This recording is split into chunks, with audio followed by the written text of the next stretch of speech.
எனக்கு நீ வயசு 35 ஆகுதுங்க சாமி. நம்ம இன்னும் ஒரே ஸ்டாண்டர்டா தான் சாமி இருக்கிறோம். வளர்ச்சியானவங்க வளர்ச்சி ஆகிட்டே தான் போறாங்க. நம்ம நடுநிலையானவங்க அப்படியே தான் சாமி இருக்கிறோம். மேலும் மேலும் முன்னுக்கே வர முடியும் சாமி. ஏதோ ஒரு சூழ்நிலையில நம்ம அப்படியே கீழே விழுந்துரும். இப்போ நீ 10 நாள் சாப்பாடு எல்லாம் இருந்துக்கிறியா? பஞ்சமில்லி இல்ல இல்ல சார். நீ ஃபேமன் ஆஃப் இந்தியான்னு போட்டு பாரு. 1865 வந்த பஞ்சத்தை பாரு.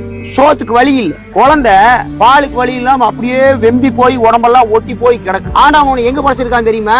ஒரு வளர்ந்த நாட்டுல, வளர்ந்த சமுதாயத்துல, நல்ல ஆரோக்கியமான உடம்பு, அஜித் மாதிரி கலரோட படிச்சிருக்காரு. நான் கூட கருப்பா இருக்கிறேன், கண் பார்வை நல்லா தெரியுது. சோத்துக்கு ஆண்டவன் வழி கொடுத்துறேன். உன்னை கூட இப்போ இங்க இருக்கிற பெங்கால்காரனுக்கு வந்து ஒரு நாளைக்கு 350 ரூபா தான் கூலி. அவங்களோட நீங்க தினம் 1000 ரூபாய் சம்பாதிக்கிறீங்க, சம்பாதிக்கிறீங்க. உண்ண உணவு இருக்க இடம், சண்டை சச்சரவு இல்லாத குடும்பம். இதுதான் மனநிறைவான வாழ்க்கை. நீ இன்னொருத்தர் பார்த்தா நீ என்ன பண்ற? நீ டெவலப் ஆகலன்னு நினைக்கிற. உனக்கு கீழே இருக்கிற நீ பாக்குறதே இல்லையே. நீ பைக்ல தானே வந்த, நடந்து போறவங்க கண்ணுக்கு தெரியுறானே. அவனெல்லாம் யாரோ ஆனந்தமான வாழ்க்கை வாழ்றதுக்கு இந்த உலகத்துல எல்லா பொருள் இருக்குது, உணவு இருக்குது. உன்னோட ஆசைக்கு தகுந்த பொருள் இந்த உலகத்துல இல்ல.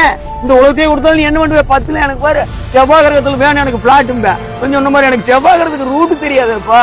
புரியுதா?